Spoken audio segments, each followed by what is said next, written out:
রবিউল আউয়াল মাস এটা। খালি রসুলের জীবনী শোনান। কি শুনবেন রসুলের জীবনী? বিশ্বনবী মুহাম্মদুর রাসূলুল্লাহ সাল্লাল্লাহু আলাইহি ওয়াসাল্লাম এই পৃথিবীতে যে মাসে এসেছিলেন আমরা সবাই জানি, সেই মাসের নাম রবিউল আউয়াল মাস। হয়তো মতান্তর আছে তার জন্মের তারিখ নিয়ে, কেউ 9 তারিখ, কেউ 12 তারিখ বলে। আমরা যেহেতু ওই সময় ছিলাম না, ঐতিহাসিকদের লেখা পড়ে আমরা এতটুকু জানি 12 তারিখও সঠিক, 9 তারিখও সঠিক। আমার মনে হচ্ছে এখানে একটা প্রশ্ন আসতে পারে যে 2 তারিখে নবী জন্মগ্রহণ করলো কি করে? তার আপনি সঠিকটা বলেন তো দেখি। আমি যদি হাফেজ আব্দুল্লাহ সাহেবকে বলি যে 12 কত হলে হয়, উনি যদি বলে 6 আর 6 12 হয়, হয়নি? বলেন বলেন। হোসাইন হুজুরকে বললাম 12 কত হয়, বলছে 10 আর 2 12 হয়, হয়নি? আমার টার্গেট হচ্ছে জন্ম। রবিউল আউয়াল মাসে উনি এসেছিলেন কোন তারিখে, ওইটা আমার উদ্দেশ্য না। আমার উদ্দেশ্য এই মাসে আল্লাহ তাকে পাঠিয়েছেন, এই মাসটার ভেতরে কি আছে। রমজানুল মোবারকে যেহেতু কোরআনে কারিম আল্লাহ নাজিল করেছেন এই নবীর উপরে, রমজান তো আগেও ছিল, পৃথিবীতে কোনো মর্যাদা মূল্য কিছুই ছিল না, শুধুমাত্র নবীর উপরে রমজানে কোরআন নাজিল হওয়ার কারণে এত মর্যাদা বেড়ে গেছে। রবিউল আউয়াল মাস আগেও ছিল, কোনো মর্যাদা কোনো দাম মূল্য ছিল না। মুহাম্মাদুর রাসূলুল্লাহ এ মাসে আসার কারণে এ মাসটার দাম আমাদের কাছে অনেক বেড়ে গেছে। আর প্রশ্ন হচ্ছে, শুধুমাত্র নবীর এই জন্ম রবিউল আউয়াল নিয়ে আনন্দ করলে হবে না। এই জন্ম থেকে শুরু করে 63টা বছর পার করে আবার এই রবিউল আউয়াল মাসেই তিনি ইন্তেকাল করেছিলেন। তার মানে পুরা 63 বছর এবার আপনাকে আগে জানা লাগবে। শুধু জন্মের ইতিহাস পড়েই যদি আপনি শেষ করে দেন, ওইটার আরবি নাম হবে মিলাদুন, যেটাকে আমরা মিলাদ বলে জানি। রবিউল আউয়াল মাস যেহেতু এখন এসেছে, অনেকে বিভিন্নভাবে পালন করছে। এই যে চট্টগ্রামের চনতি ময়দানে 19 দিন ব্যাপী একাধারে নবীর এই জীবনী আলোচনা হবে। সেখানে এক দিন এক একজনকে দিয়েছে, 19 দিন একাধারে তারা আয়োজনে সম্পৃক্ত। আমারে 18তম দিনে দিয়েছে নবীজির বৈপ্লবিক জীবন। নবীজির বিপ্লব বলে একটা জীবন ছিল, ওই জীবনে কি কি করেছিলেন ওইটা আমারে বলা লাগবে ওই দিন। সহজ সরল ভাষায় সহজে যেন মানুষকে বিশ্বনবীর ওই জীবনটা শোনাতে পারি, বলে না আমি। আজকে তো আর বৈপ্লবিক জীবন না, আজকে আর একটা নিচ্ছি। আমার মূল কথা হচ্ছে, শুধু রবিউল আউয়াল আসলে আমরা মিলাদ শরীফ পড়বো, জিলাপি খাবো, খিচুড়ি খেয়ে শেষ করে দেব নাকি? মিলাদ যেমন আপনি পড়েন, আমি নিষেধ করি না, এই মুহূর্তে আপনাকে সিদ্ধান্ত নেওয়া লাগবে, আমি মাস্ট বি মিলাদের সাথে সিরাত মানতে রাজি আছি। সে আয়াতই পড়েছি আজ সূরা আরাফ 35 আর 36 নম্বর আয়াত। আমি আবার সাবজেক্টটা বলছি, সাবধান, কার আদর্শ অনুসরণ করছেন। এটা এত বড় গুরুত্বপূর্ণ বিষয়। মরণের পরেই যে 3টা প্রশ্ন, তার 3 নাম্বার প্রশ্ন এইটা। বিশ্বনবীকে আপনাকে দেখিয়ে বলা হবে মান হাজার রজুল, এই লোকটাকে।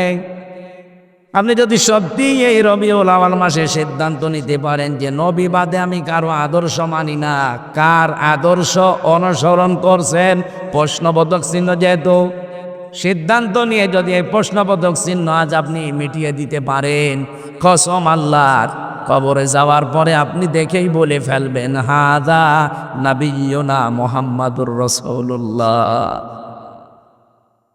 আর যদি শুধু রবিউল আউয়াল আসলে আপনি মিলাদ পড়ে শেষ করে দিয়েছেন, কিন্তু মিলাদে যেই কথাগুলো বলা হয় ওইটাও তো আপনার জীবনে পাওয়া যায় না। আমি একটু ভেতরে যাই।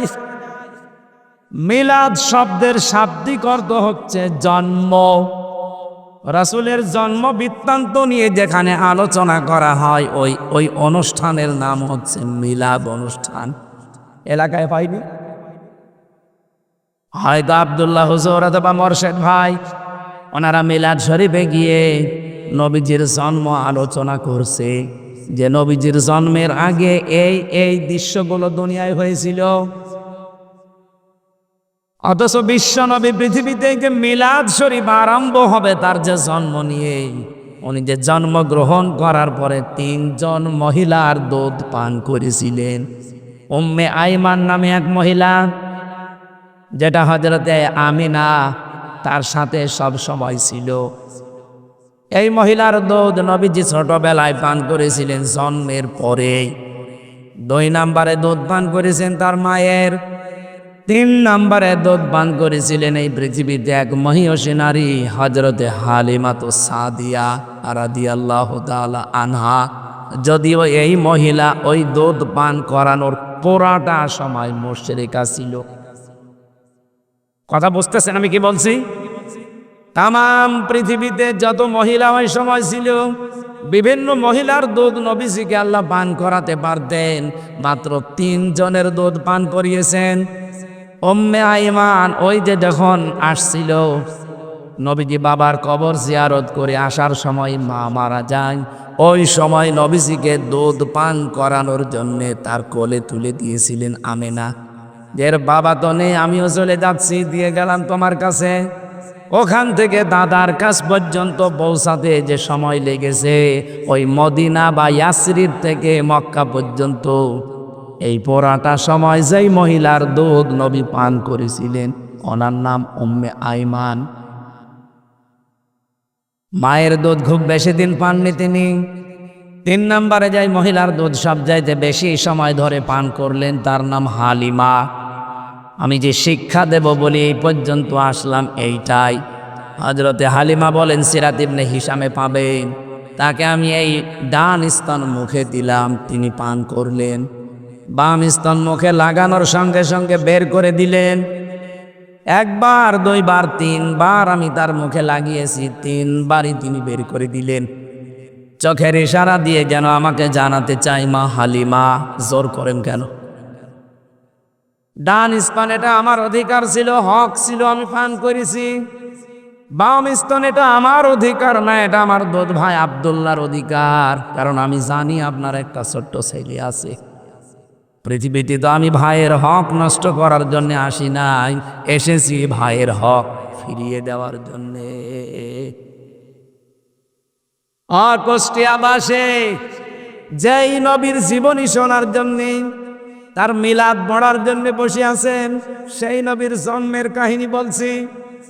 মায়ের কোলে বসে যেই নবী মায়ের হক ভাইয়ের হক ফিরিয়ে দেয়, মেরে খাই না, সেই নবীর উম্মত আমরা মিলাদ পড়তে এসে হাজারো বসে আছি ভাইয়ের হক মারার জোম।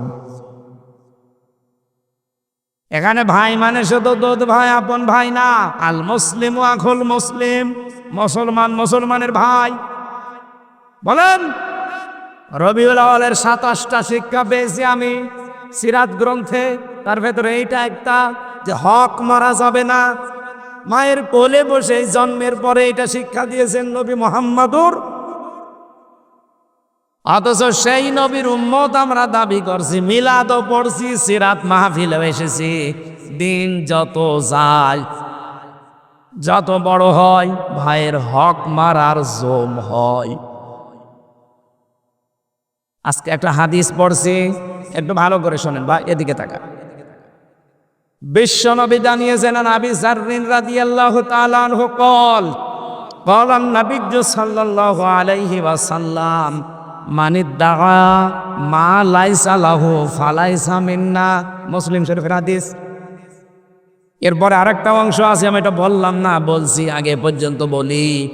হযরতে আবু যর বলেন, আমি নবীর মুখে শুনলাম, নবীজি বললেন, যে জিনিস তোমার না, জোর করে যদি ওটা নিজের দায়িত্বে রেখে দাও, আয়ত্তে নিয়ে নাও।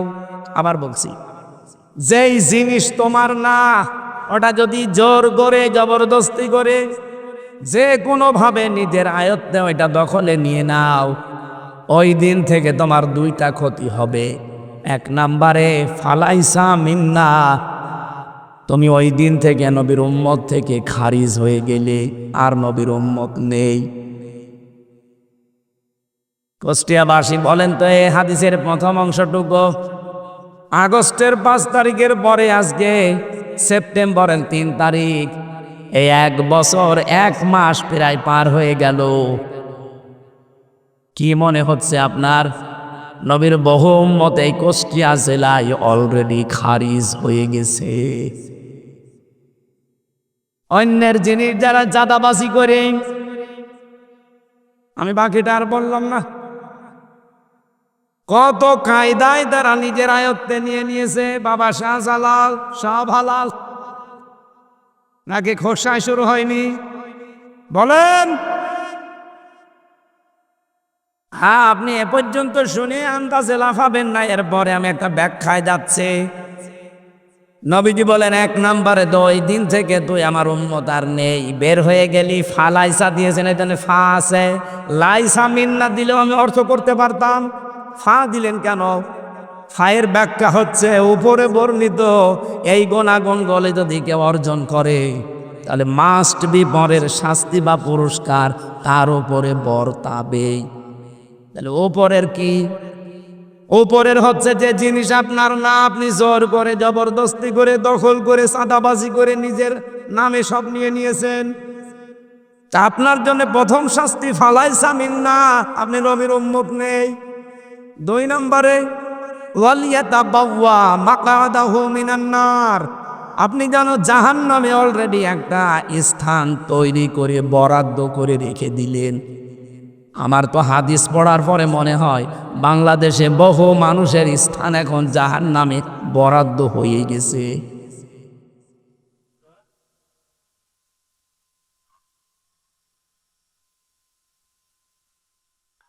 কুষ্টিয়াবাসী বড় ভালোবাসি আপনাদেরকে, এটা রেকর্ড হচ্ছে।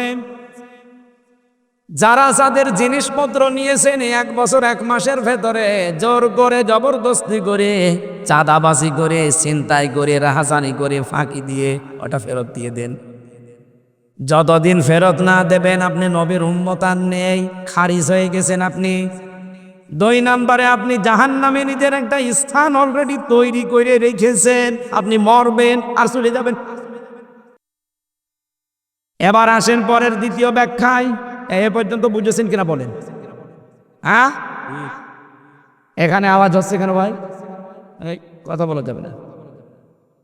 দ্বিতীয় ব্যাখ্যাটা শুনলে হয়তো অনেকের আনন্দ লাগতে পারে, আমি আনন্দ পাই। শোনেন, যেই জিনিস আপনার ছিল ওইটা হাতছাড়া করে ফেলেছিলেন, হারিয়ে ফেলেছিলেন, বেদখল হয়ে গিয়েছিল, এখন আপনার কাছে ওটা আবার ফেরত এসেছে, তাহলে আপনি ওই হাদিসের যে শাস্তি তার আওতা মুক্ত থাকবেন। কি বললাম বলেন? এই গল্প করে কে? যে জিনিস আপনার ছিল কিন্তু ওটা দখল হয়ে গিয়েছিল, যেভাবেই হোক অন্য কেউ নিয়েছিল, ওটা আপনি আবার ফেরত পেয়েছেন, তাহলে হাদিসের যে শাস্তি ওই শাস্তির আওতা মুক্ত থাকবেন। আজ বাংলাদেশে কথা উঠেছে যে ইসলামী ব্যাংক তো দখল হয়ে গেছে, ছিনতাই হয়ে গেছে, এরকম তাহা মিথ্যা কথা আপনি বলেন কি করে? ইসলামী ব্যাংক যাদের ছিল তারা ফেরত পেয়েছে। ইসলামী ব্যাংক আপনার বাবার মাথার ঘাম পায়ে ফেলে এই মানুষগুলো রক্ত পানি করে এই ব্যাংকটা বানিয়েছিল।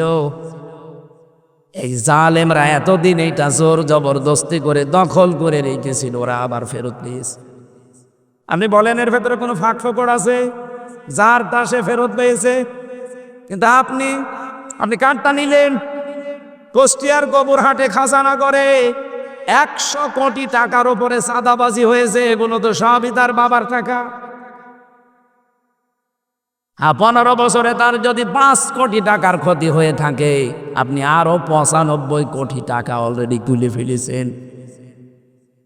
আপনি যদি 95 কোটি টাকা তুলতে পারেন, আমার তো 200 কোটি টাকা তোলার দরকার। আপনার চাইতে এই 15 বছরে আমি আরো বেশি নির্যাতিত ছিলাম। এক কথা বলছেন।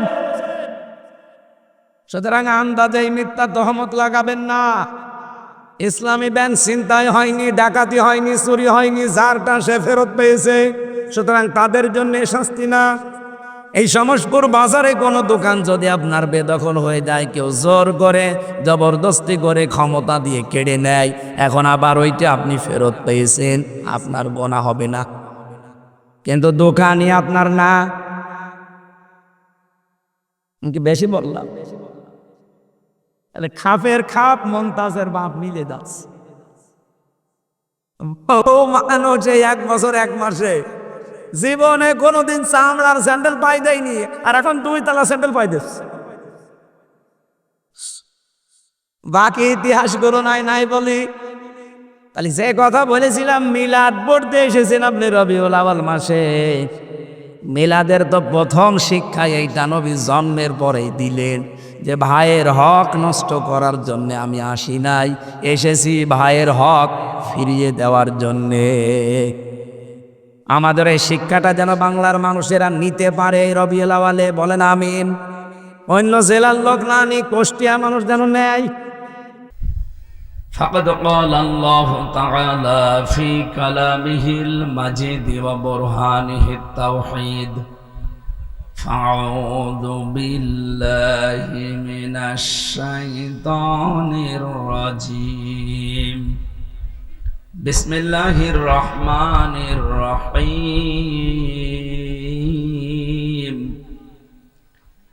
يا بني آدم إما يأتينكم رسل منكم يقصون عليكم آياتي فمن اتقى وأصلح فلا خوف عليهم ولا هم يحزنون والذين كذبوا بآياتنا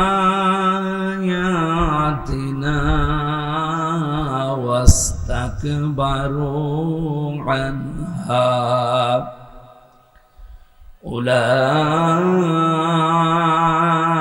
أولئك أصحاب النار هم فيها خالدون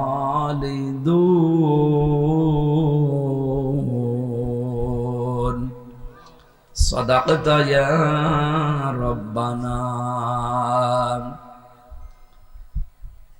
عن أبي ذر رضي الله تعالى عنه قال قال النبي صلى الله عليه وسلم إذا كان أمراؤكم خياركم وأغنياؤكم سمحاؤكم وأموركم شورى بينكم فظهر الأرض خير لكم من بطنها وإذا كان أمراؤكم شراركم وأغنياؤكم بخلاؤكم وأموركم إلى نسائكم فبطن الأرض خير لكم من ظهرها إلى آخر الحديث رواه ابن ماجه وما زادهم إلا إيمانا وتسليما. اللهم صل على سيدنا مولانا محمد.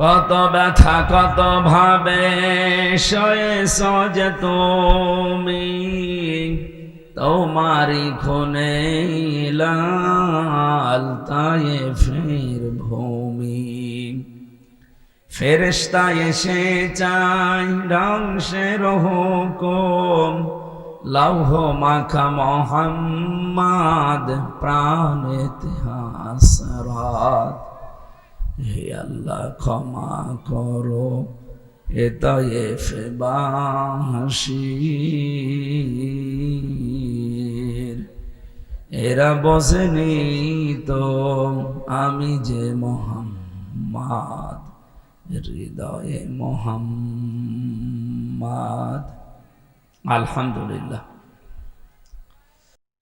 প্রাণপ্রিয় জেলা কুষ্টিয়া, খোকসা থানার অন্তর্গত সমসপুর ঈদগাহ ময়দানে যুব সমাজের উদ্যোগে মাত্র 3 দিন আগে অনুষ্ঠানটা নিয়েছে তারা। 3 দিনের ভেতরে আপনারা এতগুলো মানুষ এক জায়গায় কোরআনে কারিমের মহাব্বতে রাসূলুল্লাহর ভালোবাসা এসে এই জায়গায় হাজির হয়েছেন, নাকি বিরিয়ানির প্যাকেট আছে?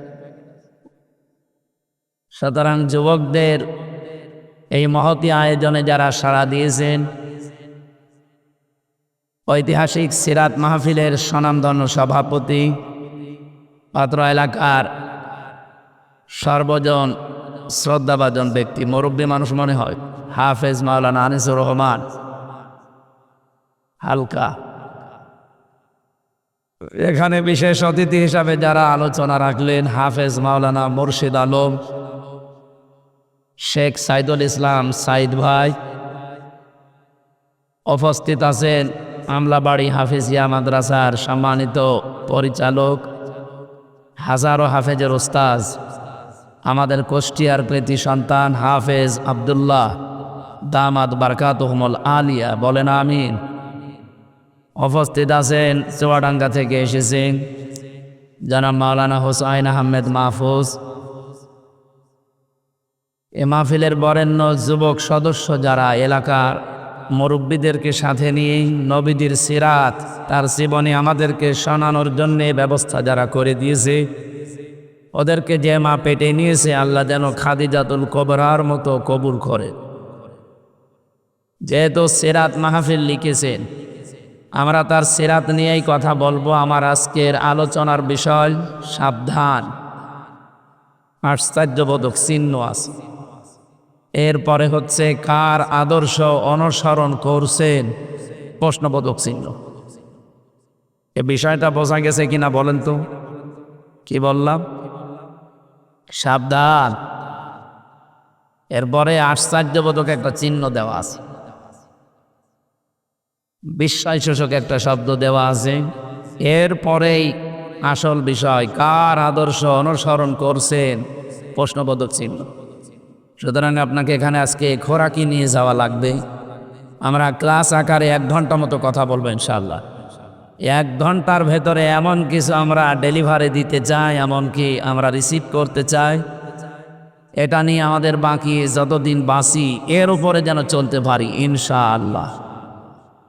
দল মত নির্বিশেষে আজকের এই অনুষ্ঠান, এটা শুধু বাংলাদেশ জামাত ইসলামী যারা করে, ইসলামী ছাত্র শিবিরে যারা আছে, চরমনাই পীরের মুরিদ যারা, শুধু তাদের জন্য নাকি? বলেন বলেন। হাদা বায়ানুল লিন্নাস হুদাল লিন্নাস, মানুষ পদবাচ্চে যারা বিবেচিত, তাদের জন্য আজকের আয়োজন। যেহেতু সবাই মিলে আমরা এসেছি, খুশি হয়ে বলছি আলহামদুলিল্লাহ। প্রশংসা আদায় করা লাগে সব কিছুর আগে কার? আর আমরা যেটা বিশেষ করে বাংলাদেশে বুঝি, প্রশংসা মানে আদায়ের সিস্টেম আমরা জানি অনেকে, যে বলতে হয় যে আলহামদুলিল্লাহ হয়ে গেল না। কোরআনে কারীম জানিয়েছে লাইন শাকারতুম লাযিদান্নাকুম ওয়া লাইন কাফারতুম ইন্না আযাবি লাশাদীদ। জন্মের পর থেকে আয়াত শুনছি, পড়ছি, কোনোদিন ভেবেছেন এই আয়াতটা নিয়ে? আল্লাহ পাক কতগুলো তাকিদ দিয়েছেন আয়াতের ভেতরে। উনি তো এমনিতে আমাদের মতো সরাসরি বলতে পারতেন। লাইন শাকারতুম লাযিদান্নাকুম দিয়েছেন, লামে তাকিদ নুনে সাকিলা। যদি কেউ নিয়ামতের শুকরিয়া আদায় করে, মাস্ট বি ওর জীবনে ওই নিয়ামত আমি আল্লাহ বৃদ্ধি করবই। শুধু করব বললে এখানে লামে তাকিদ নুনে সাকিলা দেওয়া লাগতো না, আমি এমনি বুঝে ফেলতাম, আমি নিজে অর্থ করতে পারতাম। 2টা তাকিদ দিয়েছেন আল্লাহ, মাস্ট বি, তিনি এটা দেবেই যদি শুকরিয়া আদায় হয়। এখন আমার প্রশ্ন, শুকরিয়া আদায় করতে হলে কি করা লাগে? শুকরিয়া যদি কোনো বিষয়ের দুনিয়াতে আপনি আদায় করতে চান, কমপক্ষে 3টা শর্ত দুনিয়ায় মানা লাগবে। 1 নম্বরে আপনাকে মুখে স্বীকার করা লাগবে যে হ্যাঁ এটা নিয়ামত। আমার তো মনে হয় আমার জন্মের পর থেকে এই 33 বছরের ভেতরে 12 সাল থেকে আমি এই ময়দানে কথা বলি, বিশেষ করে এলাকার বিভিন্ন গ্রামে আসলেও এই জায়গায় আসি নাই। 12 সাল থেকে 25 সাল হয় মাত্র 13 বছর, তার ভেতরে 3 বছর ছেলে, 10 বছর।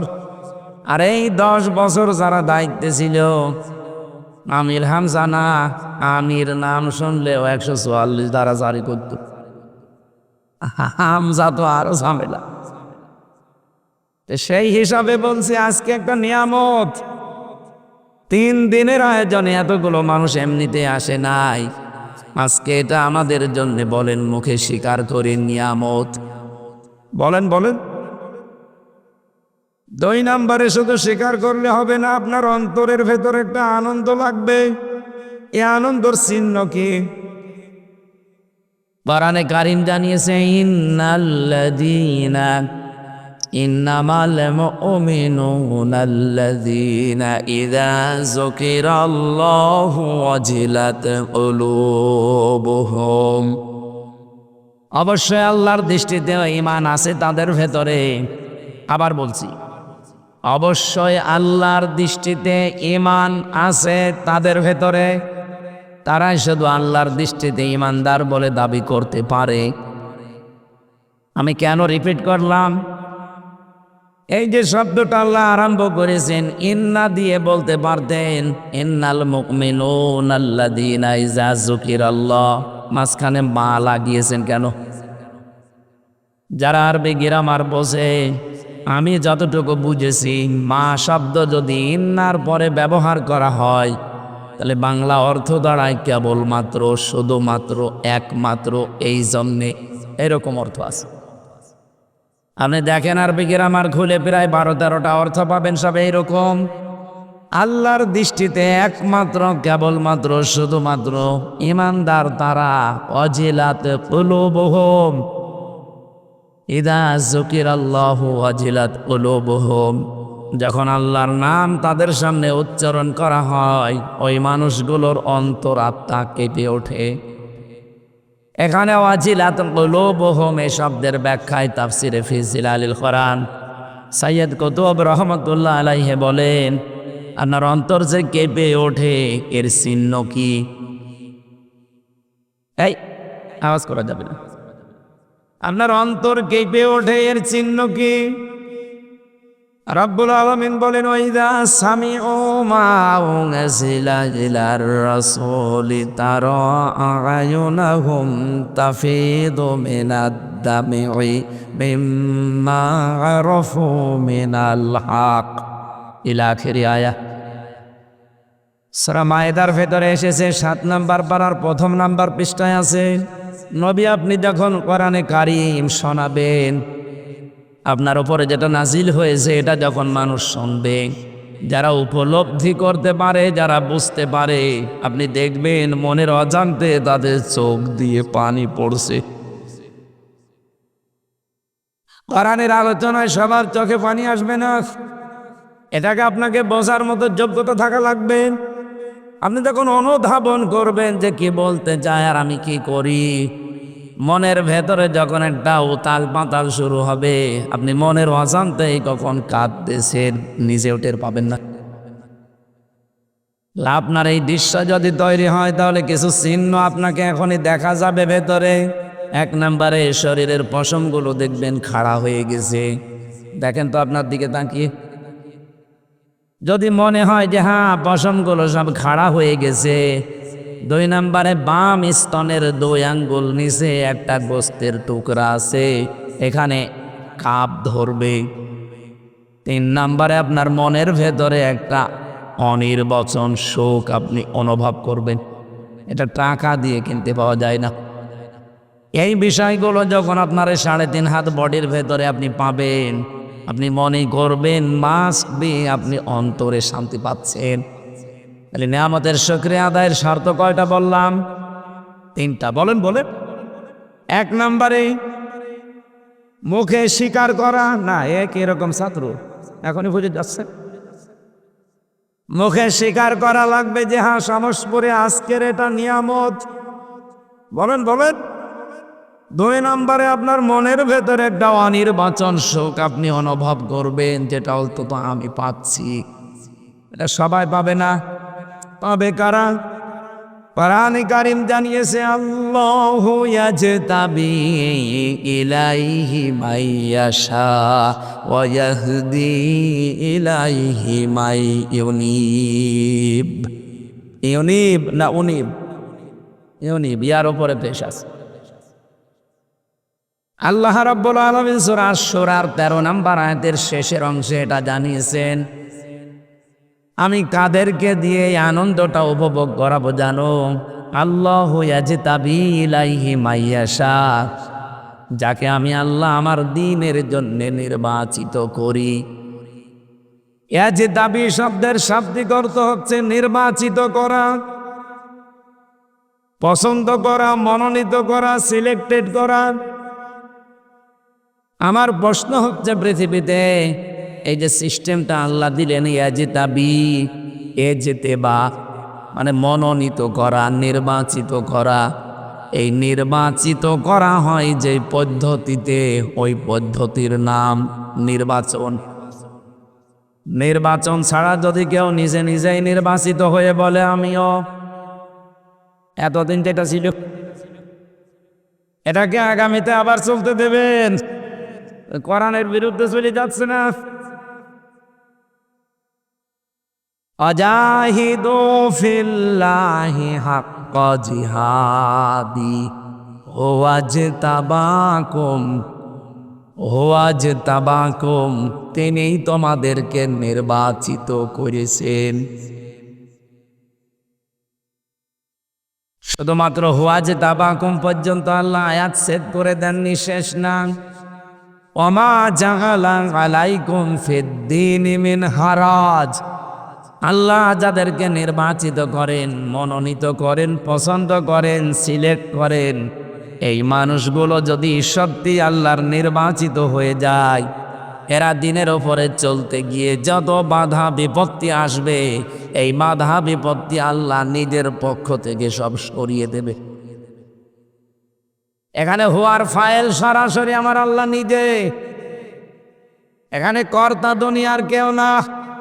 সুতরাং এটা রেকর্ড হচ্ছে সারা বাংলাদেশে। আর যারা দিনের জন্য মনোনীত, যাদের জীবন, মান, প্রাণ সব তারা উৎসর্গ অলরেডি করে দিয়েছে, যারা এই কথা বলে ময়দানে নেমেছে, বলে ইন্না সলাতি ওয়া নুসুকি ওয়া মাহইয়ায়া ওয়া মামাতি লিল্লাহি রাব্বিল আলামিন, যারা এই কথা বলে মাঠে নেমে পড়েছেন।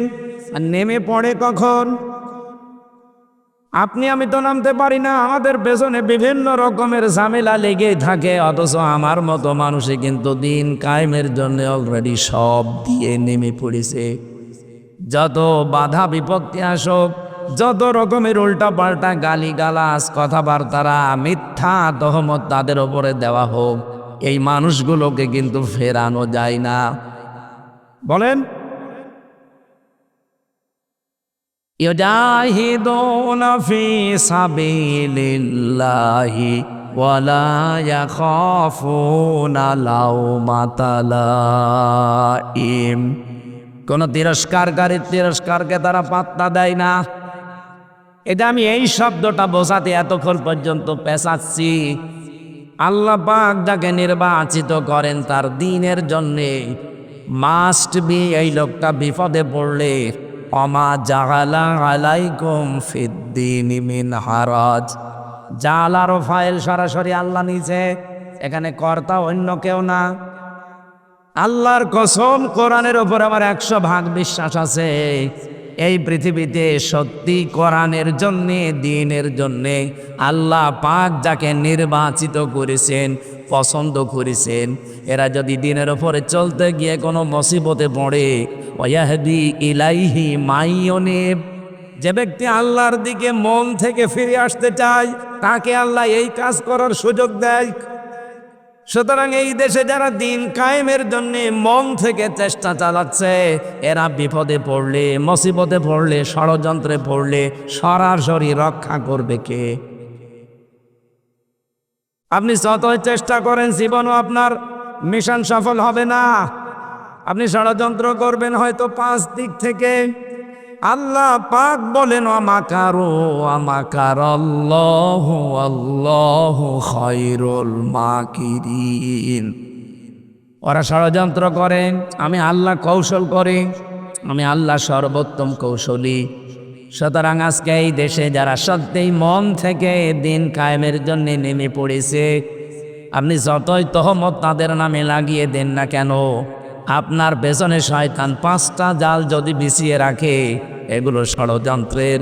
আল্লাহ রাব্বুল আলামিন ওই লোকটার জন্যে বাঁচাতে 10টা রাস্তা খুলে দেবে।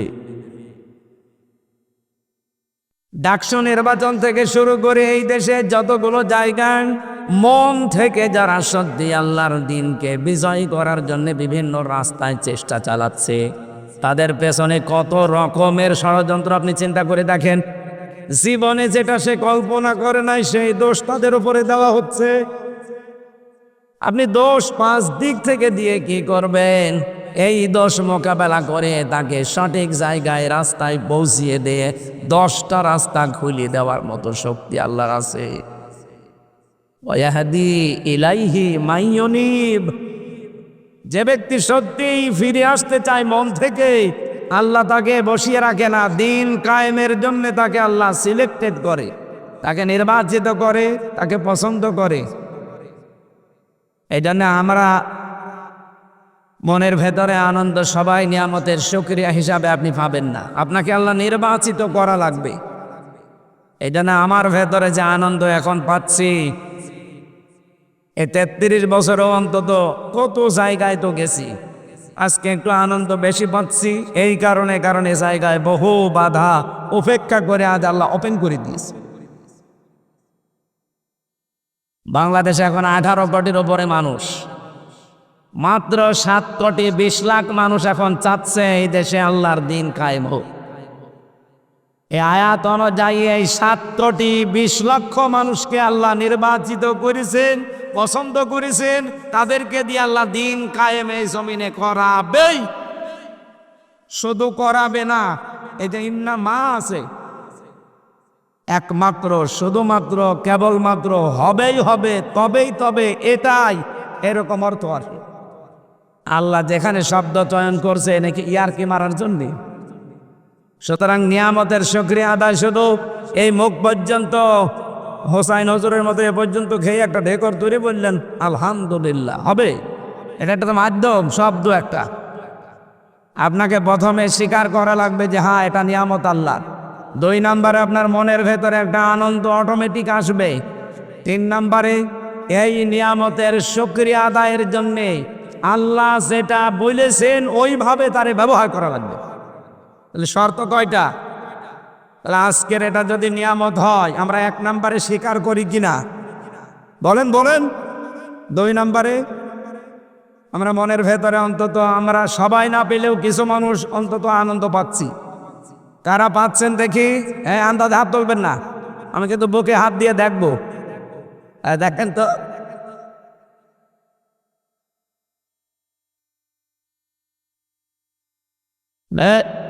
ঠিক আছে। কার সাথে কথা বলছিলেন? ও, তুমি হাত না তুলে ওদিকে কথা বলছো। এর বুকে হাত দিয়ে দেখেন তো এখানে নড়ছে কিনা। 3 নম্বরে কি বললাম? যে এখান থেকে যেটা পাওয়া যাবে এই নিয়ামতটা আপনার প্র্যাকটিক্যাল লাইফে আপনি কাজে লাগাবেন। কি পাওয়া যাবে? নয় যে বললাম না সাবধান, কার আদর্শ অনুসরণ করছেন প্রশ্নবোধক চিহ্ন। এটা আজকে আমরা নিয়ে যেতে চাই। বিশ্বনবীকে আল্লাহ পাঠিয়েছিলেন যেই জায়গায়, ওখানে কিন্তু কিয়ামত পর্যন্ত তিনি থাকেননি, কারণ তারা এই নিয়ামতের কদর করে নাই, দাম দেয় নাই, শুকরিয়া আদায় করে নাই। অথচ যে মানুষগুলো তাকে সানন্দে গ্রহণ করেছিল, কিয়ামত পর্যন্ত আল্লাহ তাকে সেই মদিনায় রেখে দিয়েছে। অনেকে মদিনায় জন্ম নিয়েছিলেন, কোথায় বলেন? যেখানে জন্ম নিলেন সেখানেই তো থাকার কথা, কিন্তু এই মানুষগুলো তার গুরুত্বই দেয়নি, তাকে দেশ থেকে তাড়িয়ে পর্যন্ত দিয়েছে। অথচ যারা সানন্দে গ্রহণ করেছিল সেই জায়গাটা এখন পৃথিবীর শ্রেষ্ঠ জায়গা হয়ে দাঁড়িয়েছে। কি একটা আলাদা প্রশান্তি পাওয়া যায় সেখানে গেলে। লক্ষ লক্ষ মানুষেরা নবীকে শুধু সালাম দেওয়ার জন্যে, আপনি যারা হজ করে, হজের বিধান জানে, জিজ্ঞাসা করে দেখবেন মক্কাতেই কিন্তু হজের যত ফরজ আছে, ওয়াজিব আছে, সুন্নত আছে, সব শেষ, একটা কাজও নেই মদিনায়। এরপরও পৃথিবীর 257টা দেশ থেকে মানুষ যায়। এই যে আমি 11-12 দিন আগে এসেছি, না 14 দিন, প্রায় এখন 27 লাখ মানুষ মক্কা মদিনায় এখন চলাফেরা করছে সরকারি জরিপে। এতগুলো মানুষ এরা শুধু মক্কায় ঘোরাফেরা করে হজের যে কাজ আছে, নফল হজ, ওমরা হজ শেষ হয়ে যায়, মদিনায় যাওয়া লাগে না। অথচ 450 কিলোমিটার পথ পাড়ি দিয়ে মানুষ লক্ষ লক্ষ সবাই যাচ্ছে মদিনায় অন্তত নবীকে একবার সালাম দেওয়ার জন্যে। মদিনার মানুষেরা যদি ওই সময় আনন্দে গ্রহণ না করত, নবীজি যদি ইন্তেকাল করতেনই মক্কায়, কিয়ামত পর্যন্ত মদিনায় আমাদের যাওয়ার আর দরকারই ছিল না, বলেন। সুতরাং আমরা যে আয়াত পড়েছি, আয়াতে এবার যাব, গুরুত্বপূর্ণ কিছু মেসেজ এখান থেকে আসবে। আমি আবার বলছি, সাবধান, কার আদর্শ অনুসরণ করছেন? রবিউল আউয়াল মাস, এটা খালি রসুলের জীবনী শোনান। কি শুনবেন? রসুলের জীবনী। বিশ্বনবী মুহাম্মদুর রাসূলুল্লাহ সাল্লাল্লাহু আলাইহি ওয়াসাল্লাম এই পৃথিবীতে যে মাসে এসেছিলেন আমরা সবাই জানি, সেই মাসের নাম রবিউল আউয়াল মাস। হয়তো মতান্তর আছে তার জন্মের তারিখ নিয়ে, কেউ 9 তারিখ, কেউ 12 তারিখ বলে। আমরা যেহেতু ওই সময় ছিলাম না, ঐতিহাসিকদের লেখা পড়ে আমরা এতটুকু জানি 12 তারিখও সঠিক, 9 তারিখও সঠিক। আমার মনে হচ্ছে এখানে একটা প্রশ্ন আসতে পারে যে 2 তারিখে নবী জন্মগ্রহণ করলো কি করে? তার আপনি সঠিকটা বলেন তো দেখি। আমি যদি হাফেজ আব্দুল্লাহ সাহেবকে বলি যে 12 কত হলে হয়, উনি যদি বলে 6 আর 6 12 হয়, হয়নি? বলেন বলেন। হোসাইন হুজুরকে বললাম 12 কত হয়, বলছে 10 আর 2 12 হয়, হয়নি? আমার টার্গেট হচ্ছে জন্ম। রবিউল আউয়াল মাসে উনি এসেছিলেন কোন তারিখে, ওইটা আমার উদ্দেশ্য না।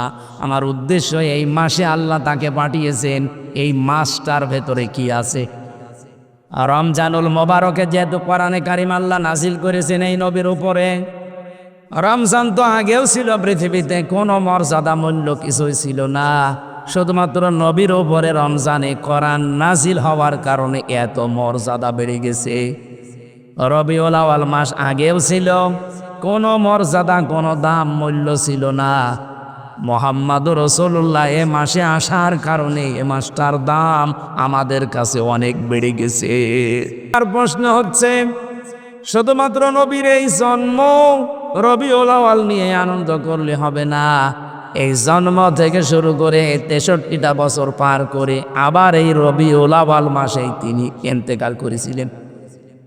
তার মানে পুরা 63 বছর এবার আপনাকে আগে জানা লাগবে। শুধু জন্মের ইতিহাস পড়েই যদি আপনি শেষ করে দেন, ওইটার আরবি নাম হবে মিলাদুন, যেটাকে আমরা মিলাদ বলে জানি। রবিউল আউয়াল মাস যেহেতু এখন এসেছে, অনেকে বিভিন্নভাবে পালন করছে। এই যে চট্টগ্রামের চনতি ময়দানে 19 দিন ব্যাপী একাধারে নবীর এই জীবনী আলোচনা হবে। সেখানে এক দিন এক একজনকে দিয়েছে, 19 দিন একাধারে তারা আয়োজনে সম্পৃক্ত। আমার 18তম দিনে দিয়েছে নবীজির বৈপ্লবিক জীবন। নবীজির বিপ্লব বলে একটা জীবন ছিল, ওই জীবনে কি কি করেছিলেন ওইটা আমারে বলা লাগবে ওই দিন। সহজ সরল ভাষায় সহজে যেন মানুষকে বিশ্বনবীর ওই জীবনটা শোনাতে পারি, বলে না আমি। আজকে তো আর বৈপ্লবিক জীবন না, আজকে আর একটা নিচ্ছি। আমার মূল কথা হচ্ছে, শুধু রবিউল আউয়াল আসলে আমরা মিলাদ শরীফ পড়বো, জিলাপি খাবো, খিচুড়ি খেয়ে শেষ করে দেব নাকি?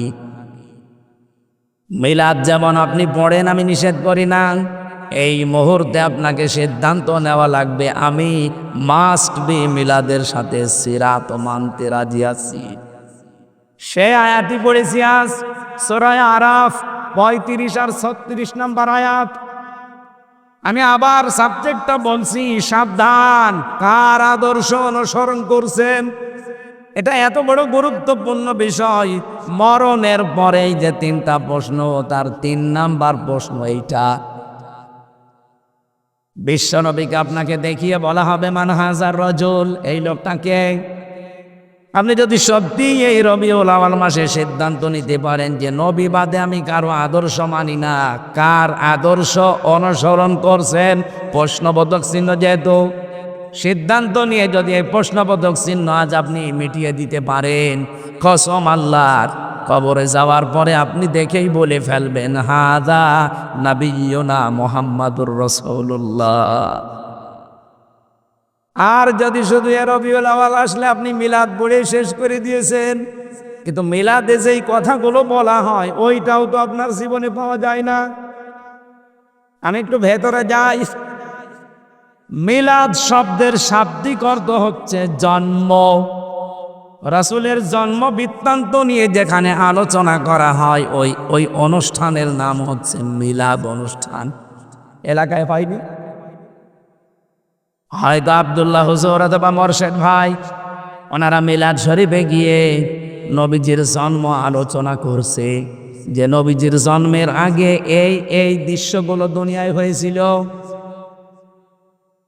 অথচ বিশ্বনবী পৃথিবীতে যে মিলাদ শরীফ আরম্ভ হবে তার যে জন্ম নিয়ে, উনি যে জন্মগ্রহণ করার পরে 3 জন মহিলার দুধ পান করেছিলেন।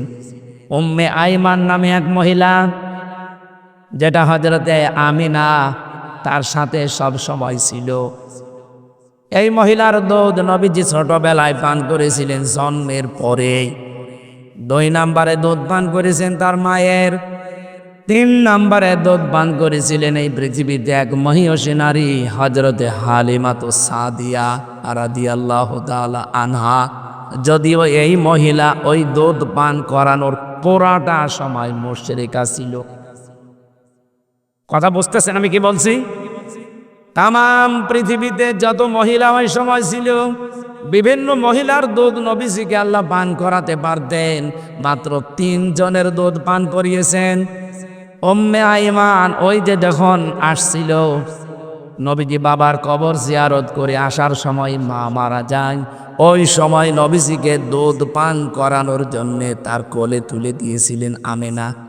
এর বাবা তো নেই, আমিও চলে যাচ্ছি, দিয়ে গেলাম তোমার কাছে। ওখান থেকে দাদার কাছ পর্যন্ত পৌঁছাতে যে সময় লেগেছে, ওই মদিনা বা ইয়াসরিব থেকে মক্কা পর্যন্ত এই পুরাটা সময় যেই মহিলার দুধ নবী পান করেছিলেন, ওনার নাম উম্মে আইমান। মায়ের দুধ খুব বেশি দিন পাননি তিনি। 3 নম্বরে যাই মহিলার দুধ সবচাইতে বেশি সময় ধরে পান করলেন, তার নাম হালিমা। আমি যে শিক্ষা দেব বলি এই পর্যন্ত আসলাম এইটাই। হযরতে হালিমা বলেন, সিরাত ইবনে হিশামে পাবেন, তাকে আমি এই ডান স্তন মুখে দিলাম, তিনি পান করলেন। বাম স্তন মুখে লাগানোর সঙ্গে সঙ্গে বের করে দিলেন। 1 বার 2 বার 3 বার আমি তার মুখে লাগিয়েছি, 3 বারই তিনি বের করে দিলেন। চোখের ইশারা দিয়ে যেন আমাকে জানাতে চাই, মা হালিমা, জোর করেন কেন? ডান স্তন এটা আমার অধিকার ছিল, হক ছিল, আমি পান করেছি। বাম স্তন এটা আমার অধিকার না, এটা আমার দুধ ভাই আব্দুল্লাহর অধিকার। কারণ আমি জানি আপনার একটা ছোট্ট ছেলে আছে। পৃথিবীতে তো আমি ভাইয়ের হক নষ্ট করার জন্য আসি নাই, এসেছি ভাইয়ের হক ফিরিয়ে দেওয়ার জন্যে। আর কুষ্টিয়াবাসে যেই নবীর জীবনী শোনার জন্যে, তার মিলাদ পড়ার জন্য বসে আছেন, সেই নবীর জন্মের কাহিনী বলছি। মায়ের কোলে বসে যেই নবী মায়ের হক, ভাইয়ের হক ফিরিয়ে দেয়, মেরে খাই না, সেই নবীর উম্মত আমরা মিলাদ পড়তে এসে হাজারো বসে আছি ভাইয়ের হক মারার জোর। এখানে ভাই মানে শুধু দুধ ভাই, আপন ভাই না। আল মুসলিম আখুল মুসলিম, মুসলমান মুসলমানের ভাই। বলেন, রবিউল আউয়ালের 27টা শিক্ষা পেয়েছি আমি সিরাত গ্রন্থে, তার ভেতরে এইটা একটা, যে হক মারা যাবে না। মায়ের কোলে বসে জন্মের পরে এটা শিক্ষা দিয়েছেন নবী মুহাম্মদুর। অথচ সেই নবীর উম্মত আমরা দাবি করছি, মিলাদও পড়ছি, সিরাত মাহফিলেও এসেছি। দিন যত যায়, যত বড় হয়, ভাইয়ের হক মারার জম হয়। আজকে একটা হাদিস পড়ছি, একটু ভালো করে শোনেন ভাই, এদিকে তাকা। বিশ্বনবী জানিয়েছেন, আবি যাররিন রাদিয়াল্লাহু তাআলা আনহু قال قال النبي صلى الله عليه وسلم من ادعى ما ليس له فليس منا। মুসলিম শরীফের হাদিস। এরপরে আরেকটা অংশ আছে, আমি এটা বললাম না, বলছি আগে পর্যন্ত বলি। হযরতে আবু যর বলেন, আমি নবীর মুখে শুনলাম, নবীজি বললেন, যে জিনিস তোমার না, জোর করে যদি ওটা নিজের দায়িত্বে রেখে দাও, আয়ত্তে নিয়ে নাও। আবার বলছি, যেই জিনিস তোমার না, ওটা যদি জোর করে জবরদস্তি করে যে কোনোভাবে নিজের আয়ত্তে ওইটা দখলে নিয়ে নাও, ওই দিন থেকে তোমার দুইটা ক্ষতি হবে। এক নম্বরে ফালাইসা মিন্না, তুমি ওই দিন থেকে নবীর উম্মত থেকে খারিজ হয়ে গেলে, আর নবীর উম্মত নেই। কুষ্টিয়াবাসী বলেন তো, এই হাদিসের প্রথম অংশটুকু আগস্টের 5 তারিখের পরে আজকে সেপ্টেম্বরের 3 তারিখ, এই 1 বছর 1 মাস প্রায় পার হয়ে গেল। কি মনে হচ্ছে আপনার? নবীর বহু উম্মত এই কুষ্টিয়া জেলায় অলরেডি খারিজ হয়ে গেছে। অন্যের জিনিস যারা চাঁদাবাজি করে, আমি বাকিটা আর বললাম না, কত কায়দায় তারা নিজের আয়ত্তে নিয়ে নিয়েছে। বাবা শাহজালাল, সব হালাল নাকি খোসায় শুরু হয়নি? বলেন। হ্যাঁ, আপনি এ পর্যন্ত শুনে আন্দাজে লাফাবেন না। এরপরে আমি একটা ব্যাখ্যায় যাচ্ছে। নবীজি বলেন, 1 নম্বরে, 2 দিন থেকে তুই আমার উম্মত আর নেই, বের হয়ে গেলি। ফালাইসা দিয়েছেন, এখানে ফা আছে। লাইসা মিন্না দিলেও আমি অর্থ করতে পারতাম, ফা দিলেন কেন? ফায়ের ব্যাখ্যা হচ্ছে, উপরে বর্ণিত এই গুণাগুণগুলি যদি কেউ অর্জন করে, তাহলে মাস্ট বি পরের শাস্তি বা পুরস্কার তার উপরে বর্তাবেই। তাহলে ওপরের কি? ওপরের হচ্ছে যে জিনিস আপনার না, আপনি জোর করে জবরদস্তি করে দখল করে চাঁদাবাজি করে নিজের নামে সব নিয়ে নিয়েছেন, তা আপনার জন্য প্রথম শাস্তি ফালাইসা মিন্না, আপনি নবীর উম্মত নেই। 2 নম্বরে, ওয়ালিয়াতাবাওয়া মাকআদাহু মিনান নার, আপনি জানো জাহান্নামে অলরেডি একটা স্থান তৈরি করে বরাদ্দ করে রেখে দিলেন। আমার তো হাদিস পড়ার পরে মনে হয় বাংলাদেশে বহু মানুষের স্থান এখন জাহান্নামে বরাদ্দ হয়ে গেছে।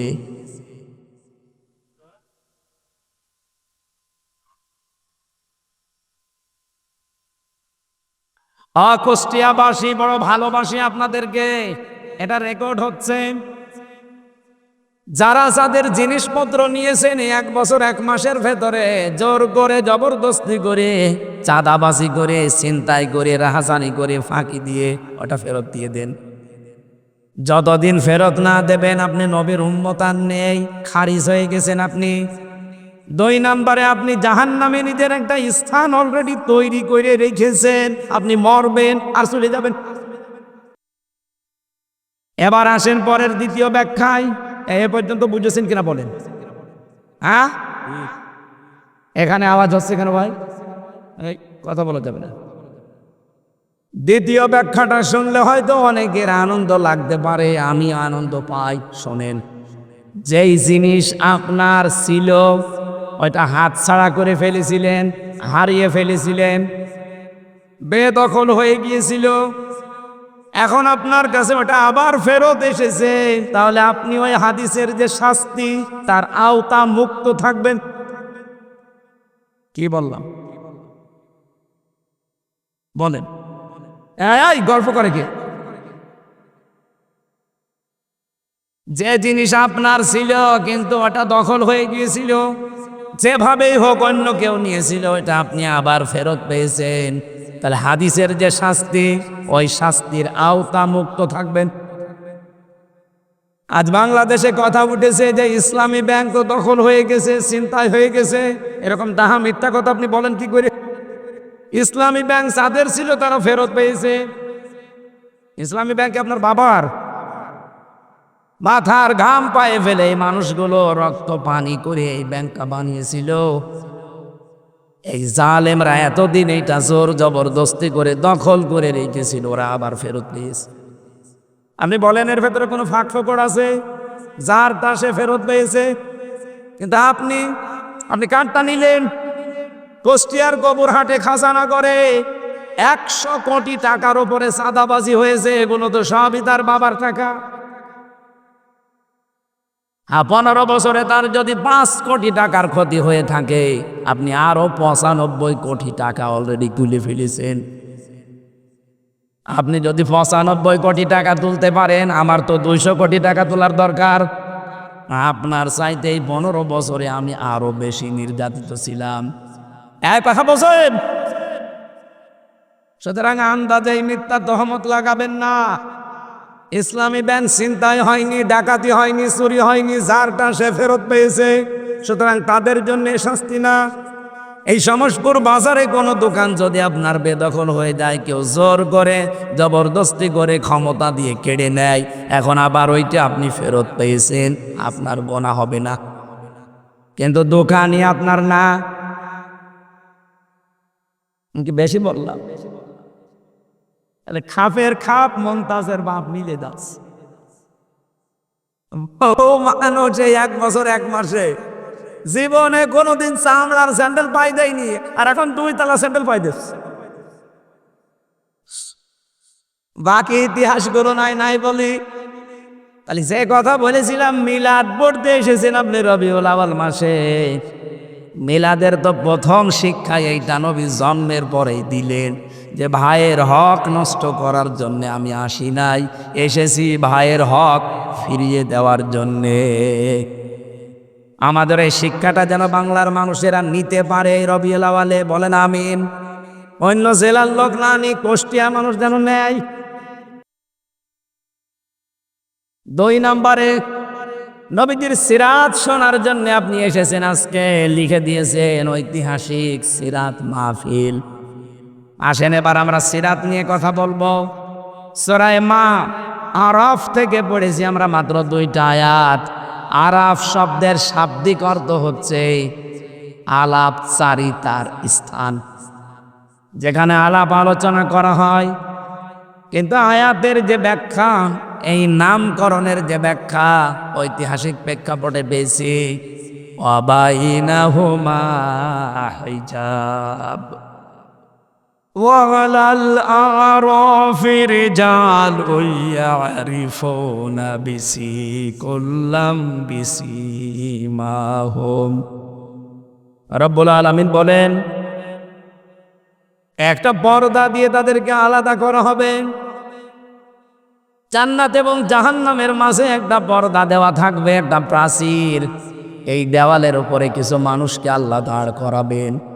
এদেরকে জান্নাতেও দেবেন না, জাহান্নামেও দেবেন না। সাহাবী প্রশ্ন করলেন, ওয়ানাদা আসহাবাল জান্নাতি আন সালামুন আলাইকুম লাম ইয়াদখুলুহা ওয়া হুম ইয়াতমাউন। যারা জান্নাতি মানুষ তারা তাদেরকে সালাম জানাবে, জাহান্নামী মানুষ যারা তাদের দিকে ফ্যাল ফ্যাল করে তাকিয়ে থাকবে। সাহাবীর প্রশ্নের জবাবে নবীজি বললেন, এরা কিন্তু জান্নাতে যেতে পারবে না, এদেরকে আল্লাহ জাহান্নামেও দেবে না, এই প্রাচীরের ওপরেই দাঁড় করিয়ে রাখবে। অকোকসাবাসী বলেন তো, কিয়ামতের দিন যদি আল্লাহ আমাদেরকে ওই প্রাচীরের ওপরে দাঁড় করিয়ে দেয়, জান্নাতেও দিচ্ছে না, জাহান্নামেও দেবে না। হাদিসের শেষ অংশে আমি পাইনি যে নবীজি এ কথা বলেছেন যে তাদেরকে আল্লাহ দেবে কোথায়। তার মানে ওইভাবে দাঁড়িয়ে থাকা লাগবে। খুব গুরুত্বপূর্ণ একটা বিষয়।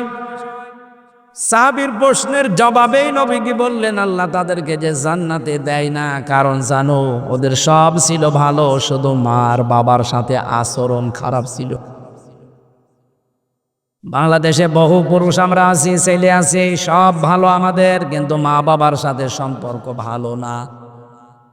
কথা বলে না কেন?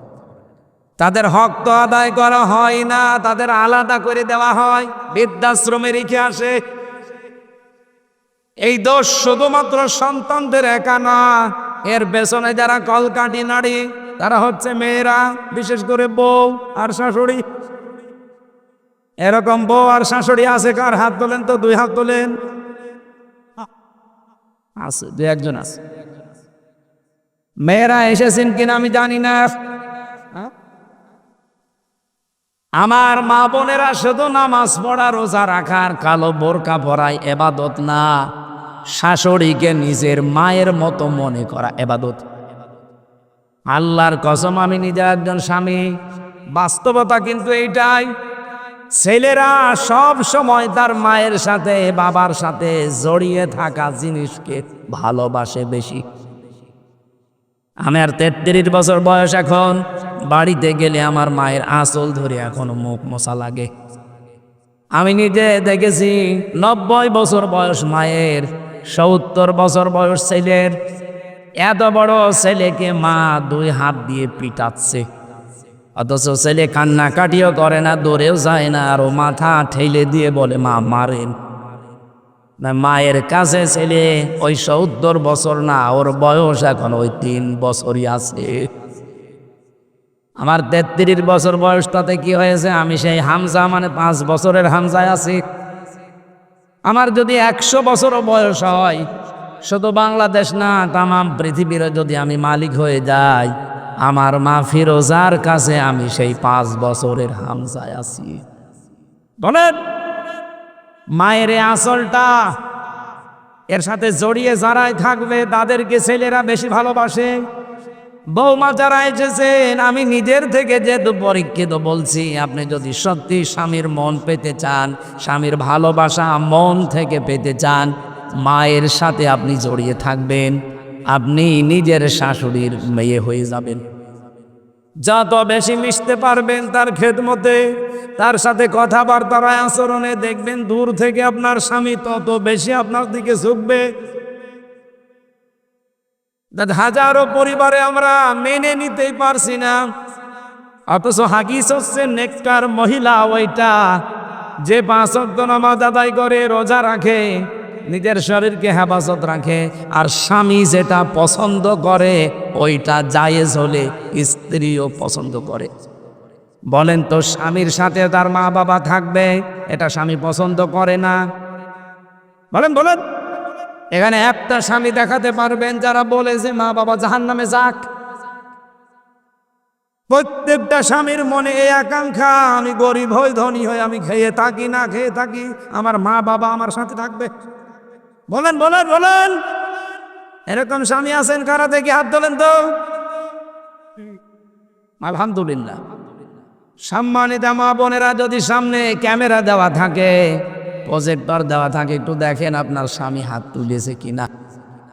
সব স্বামী আমি চাই যে আমার মা বাবা আমাদের সঙ্গে থাকবে, কিন্তু দুঃখজনক হলেও সত্য, 100টার 98টা বউ এটা চাই না যে শাশুড়ি আমাদের সাথে থাক।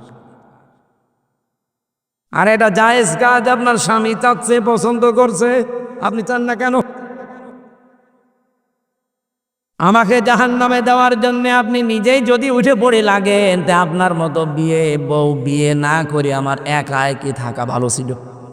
তাহলে অন্তত আরাপ নামে ওই প্রাচীরে দাঁড়ানো লাগতো না। এক কথা বলছেন। সাহাবী প্রশ্ন করলেন, হে নবী, ওদের আল্লাহ জাহান্নামে দেবে না কেন? বিশ্ব নবী বলেন, ওদেরকে আল্লাহ জাহান্নামে দিচ্ছে না এই কারণে ওরা সব কিছু বাদ দিয়েছিল। পৃথিবীতে বহু কিছু তাদের জীবনে ছিল না, কিন্তু তাদের 1 নাম্বার কাজ ছিল জমিনে যেন দিন কায়েম হয়। সুতরাং দিন কায়েম করার জন্য যারা সর্বাত্মকভাবে চেষ্টা করে, ওদের জীবনে ছোটখাটো ভুল ভ্রান্তির কারণে যদি আল্লাহ জান্নাতে নাও দেয়, জাহান্নামে দেবে না। এই জন্যে বুকে আশা নিয়ে, এ ভরসা নিয়ে কোরআনের আয়াতের দিকে তাকিয়ে, এটা 47 নম্বর আয়াত, বড় আশা নিয়ে আপনাদেরকে ওই আশা জাগাতে চাই, জাহান্নামে যদি নিজেকে হারাম বানাতে চান, দিন কায়েমের জন্য আপনি লেগে পড়েন। দিন কায়েম না হলেও আপনার অসুবিধা নেই, কিন্তু আপনাকে আল্লাহ জাহান্নামে দেবে না। আপনি কি উল্টা বুঝলেন? আপনাকে আমি বাঁচাতে চাই জাহান্নামে যদি যেতে না চান, বলেন দলিল কোথায়? দলিল আছে সূরা সফ 10 নম্বর আয়াত, হাল আদুল্লুকুম আলা তিজারাতিন তুনজিকুম মিন আযাবিন।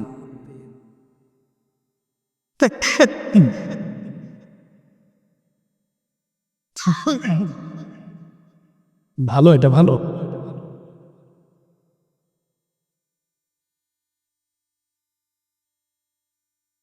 ঠিক আছে, কিছু লাগবে না।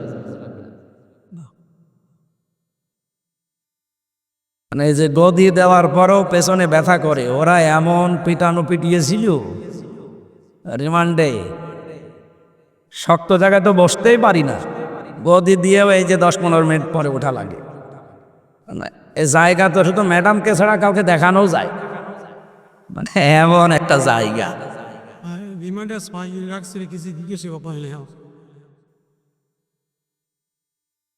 এই জন্য বসে থাকা খুব কঠিন হয়ে যায় একাধারে।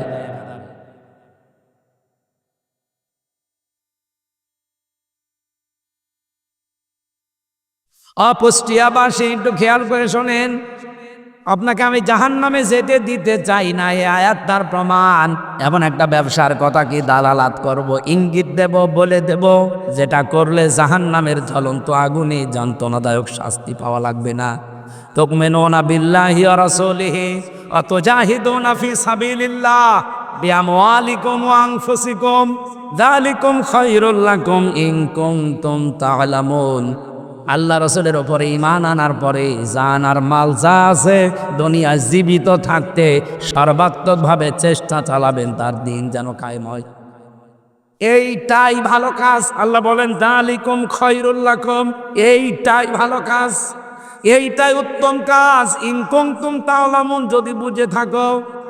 এতটুকু আল্লাহ শেষ করেননি, ইয়াগফির লাকুম যুনুবাকুম ওয়া ইউদখিলকুম জান্নাতিন তাজরি মিন তাহতিহাল আনহার ওয়া মাসাকিন তাজ্জিবাতান ফি জান্নাতি আদন যালিকাল ফাওজুল আযীম। দুনিয়াতে যাবার আগে আপনার জীবনের যত অপরাধ আছে আল্লাহ সব মাফ করে দেবে। এমন একটা বাগানে প্রবেশ করাবে যার তলদেশ দিয়ে নদী আর নহর প্রবাহমান থাকবে। আল্লাহ এতটুকু শেষ করে দিলে আগ আমি পড়তাম না, এর পরের শব্দটুকুর জন্য আমি পড়েছি। রব্বুল আলামিন আনহার বলার পরে দেখেন শব্দ চয়ন, এদিকে তাকান। আল্লাহ পাক বলেন জান্নাতিন তাজরি মিন তাহতিহাল আনহার, এতটুকু শেষ করে দেননি। ওয়া মাসাকিনা তাজ্জিবাতান, আল্লাহ সাকানুন না দিয়ে মাসাকিন দিলেন কেন? মাসকানুন না দিয়ে মাসাকিন বহু বচন দিয়েছেন। বহু বচন বলা হয়, কিন্তু আরবি গ্রামার যারা পড়ে এক বচন, দ্বি বচন, বহু বচন, দুইটা হলেও বহু বচন হয় না আরবিতে, অন্য ভাষায় হতে পারে। আরবিতে আপনি যদি বহু বচন করতে চান কোনো বিষয়কে, কমপক্ষে 3টা লাগবে। তার মানে আল্লাহ এখানে বসাতে চেয়েছেন, কোন মানুষ যদি সত্যি দিন কায়েমের জন্য চেষ্টা করে দুনিয়ায় জান মাল দিয়ে, তাকে যে জান্নাত দেওয়া হবে একটা না, কমপক্ষে 3টা। আমি কথা বোঝাতে পারিনি? মাসাকিনা দিয়েছেন আল্লাহ এই বহু বচন এই কারণে, আল্লাহ মাসকানুন দিলে অর্থ তো একটা করতাম। আপনাকে অবশ্যই আল্লাহ কমপক্ষে 3টা এমন পবিত্র জান্নাত দান করবে যার নাম আদন। নাম কি? আইন দাল নুন আদনুন বলা হয়। জান্নাতের যে স্তরগুলো আছে, কোরআনে আমি 100টা স্তর পেয়েছি জান্নাতের, তার ভেতরে এইটার নাম হচ্ছে জান্নাতুল আদন। রব্বুল আলামিন শেষের দিকে বললেন যালিকা হুয়াল ফাউজুল আযীম, জীবনের জন্য এইটাই মহা সফলতা। জোরে বলেন সুবহানাল্লাহ। আল্লাহ আপনাকে যদি জাহান্নামে না দেয় তাহলে আপনার জীবন সফল নয়, ওদিকে জান্নাতেও দিচ্ছে না। হ্যাঁ, সফল হবে কোন সময়?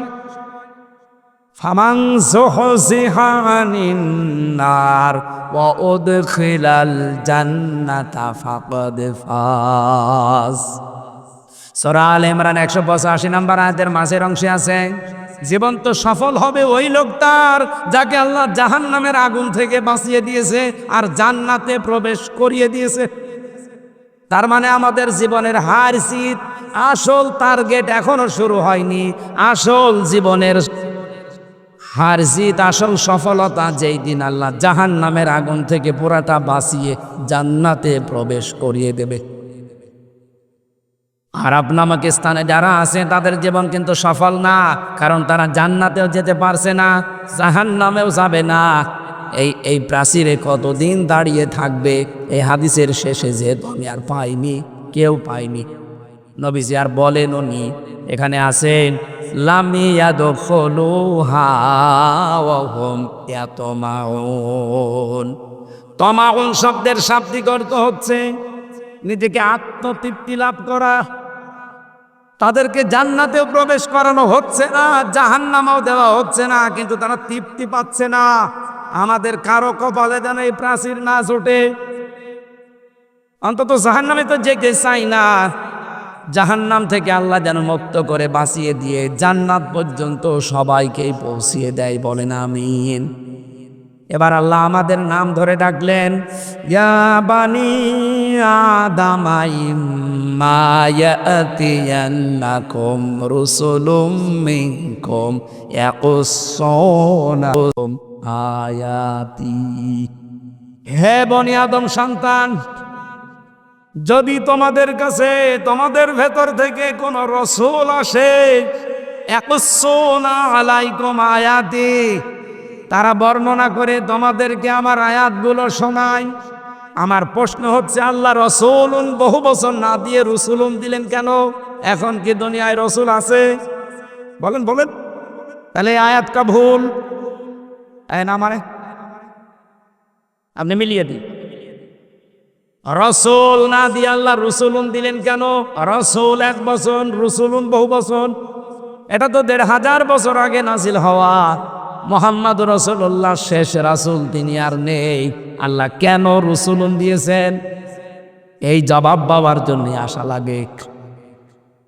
এখন যেহেতু রসুল নেই দুনিয়ায়, কিন্তু রসুলের নায়েব আছে, স্থলাভিষিক্ত মানুষ আছে, তার নাম বলেন বলেন, আল উলামা ওয়ারাসাতুল আম্বিয়া। আলেমরা হচ্ছে নবীর নায়েব, স্থলাভিষিক্ত উত্তরাধিকারী। সুতরাং রাসূলুল্লাহ যেভাবে তেলাওয়াত করে করে বর্ণনা করতেন আল্লাহর আয়াতগুলো, এই কাজ যারা হাতে নেবে তাদের কথা যদি কেউ শুনে নিজেকে পরিবর্তন করে নেয়। আজকে হামজা এখানে কথা বলছে, হাফেজ আব্দুল্লাহ কথা বলছে, আরে আমরা তো শুধুমাত্র মানুষ, আমাদের নামের আগে হাফেজ, মাওলানা, মুফতি, মুহাদ্দিস, মুফাসসির লেখা আছে।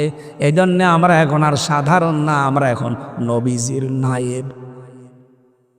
নবীজি থাকলে যেই কাজ করতো কোরআন দিয়ে, আমরা যদি ওই কাজ ওইভাবে করতে পারি, তাহলে মানুষের দায়িত্ব কি হবে? ফামানিত্তাকা, যে ব্যক্তি এই কাজগুলো শোনার পরে নিজেকে সংবরণ করবে, নিজেকে বাঁচিয়ে রাখবে। তাকওয়া শব্দের শাব্দিক অর্থ বাঁচিয়ে রাখা। নিজেকে বাঁচিয়ে রাখবে কিসের থেকে? আল্লাহর অবাধ্যতা থেকে।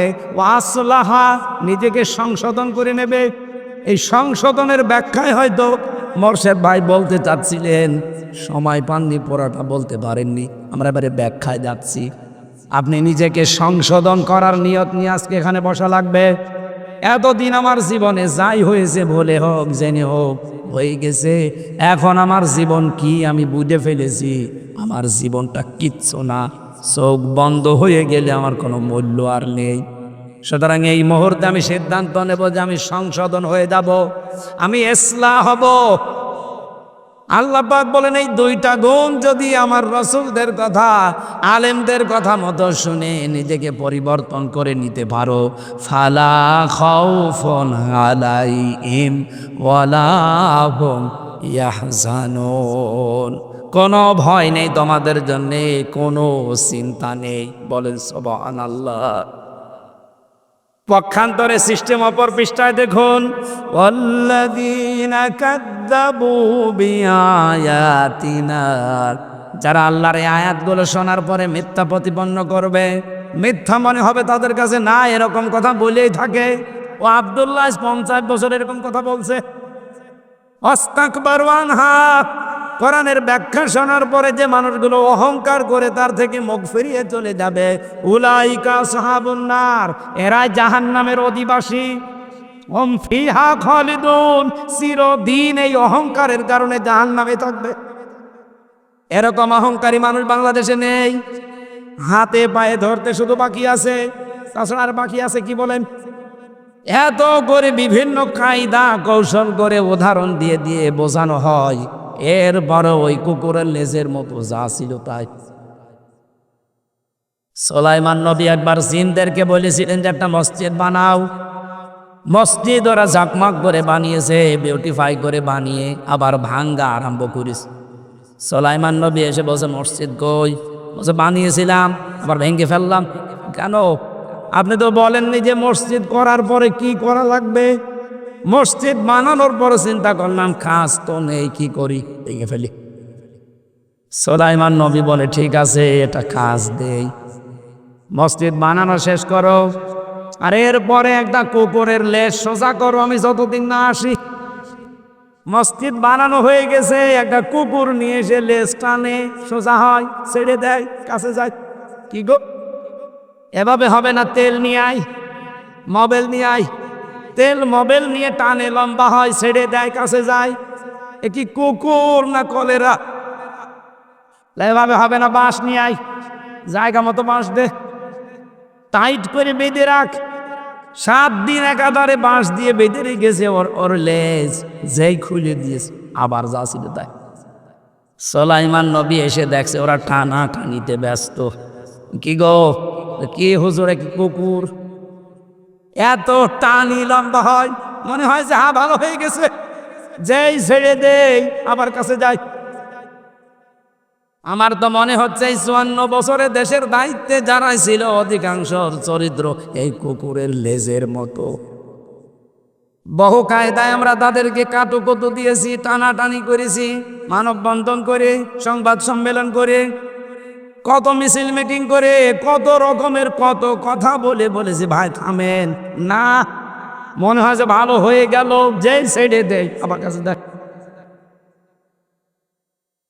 কি বলি বোঝেন তো নাকি? আন্দাজে অনেক মানুষ তো হাসতেছেন। আমাদের বহু মানুষের চরিত্র এখন হয়েছে কুকুরের এই লেজের মতো। না, আমরা এভাবে আর থাকতে চাই না। যারা অহংকার করে মুখ ফিরিয়ে চলে যাবেন, আল্লাহর কসম আপনি জাহান্নামী, এ ফতোয়া আমার আল্লাহ নিজে দিয়েছেন। এরপরের অংশটা আর একটু কঠিন। ফামানা যালামু মিম্মান ইফতারা আলাল্লাহি কাযিবান আও কাল্লাবা বিআয়াতি। রব্বুল আলামিন বলেন, বহু মানুষ এই দুনিয়ায় এমন আছে তারা আমি আল্লাহর কাছে সব চাইতে বড় জালেম। আল্লাহ কিন্তু ইসমে তাফজিল দিয়েছেন, ছোট জালেম না বড় জালেম। আল্লাহর দৃষ্টিতে সব চাইতে বড় জালেম ওই লোকটা যে আল্লাহ সম্পর্কে আন্দাজে মিথ্যা কথা বলে। আর এটা সব চাইতে বেশি বাংলাদেশে। আমি নিচে নামতে পারলাম না, দুঃখিত। আও কাদ্দাবা বিআয়াতি, অথবা তার আয়াত সম্পর্কে এমন কথা বলে যেটা কোরআনের সাথে আল্লাহর আয়াতের সাথে মিল নেই। উলাইকা ইয়ানালুহুম নাসীবুহুম মিনাল কিতাব হাত্তা ইযা জাতুহুম রুসুলুনা ইয়াতাওয়াফাউনাহুম।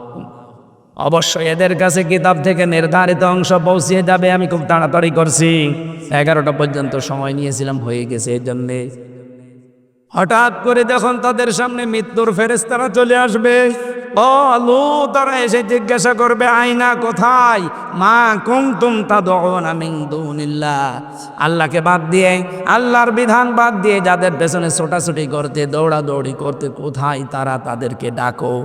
তারা সবাই মিলে জবাব দেবে ক্বালু দাল্লু আন্না, তারা আজ আমাদের থেকে উধাও হয়ে গেছে। এর সাথে কত বাস্তব, তার বাংলা বাস্তব প্রমাণ মিয়া রফিকুল ইসলাম, ব্যারিস্টার মিয়া রফিকুল ইসলাম। আপনি তাকান তার দিকে, বিএনপির মন্ত্রী ছিল, স্থায়ী কমিটির সদস্য ছিল, অথচ লোকটা আজকে বয়সের ভাড়ে নুয়ে পড়েছে, পড়ে আছে। তার স্ত্রী তাকে ছেড়ে চলে গেছে আল্লাহর কাছে, ছেলে মেয়েগুলো ছেড়ে দিয়েছে।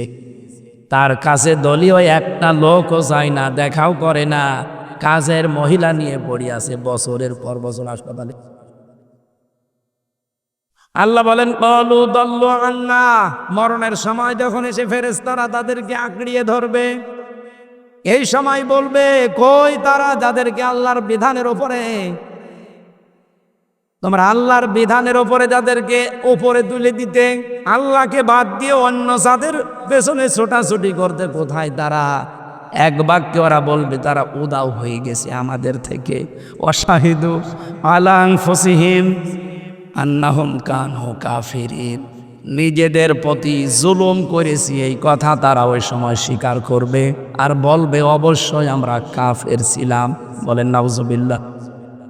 রব্বুল আলামিন বলেন এক বাক্যে আমি তাদেরকে শোনাবো, ক্বালা দুখুলু ফি উমামিন ক্বাদ খালাত মিন ক্বাবলিকুম মিনাল জিন্নি ওয়াল ইনসি ফিন্নার, প্রবেশ করো এই জাতির ভেতরে, তোমাদের পূর্বে যারা এই পৃথিবী থেকে বিদায় নিয়েছে, এরকম মানুষের তৈরি করা আইনের পেছনে ঘুরে ঘুরে জিন আর মানুষের ভেতর থেকে যাও, তাদের মাঝখানে জাহান্নামে যাও। কুল্লামা দাখলাত উম্মাতুল্লাহ আনাত উখতাহা, যেই প্রবেশ করবে জাহান্নামে, যাবার পরে ওদের পূর্ববর্তী নেতাদের সাথে দেখা হবে, তখন লানত দিতে থাকবে।